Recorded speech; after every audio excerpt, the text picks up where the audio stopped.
ఆయన పేరేంటో తెలుసా? ఏపీజే అబ్దుల్ కలాం.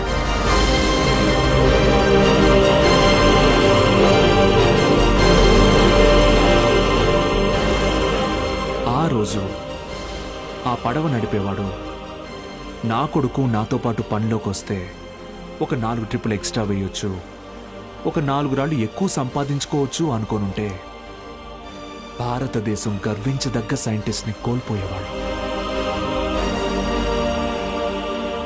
ఇందాక మీరు ఈ ఊరి ఇన్స్పెక్టర్ని సురేష్ గారు అన్నారు. సారా అమ్మే సోమరాజుని సోమి గాడు అన్నారు. పాపారావు,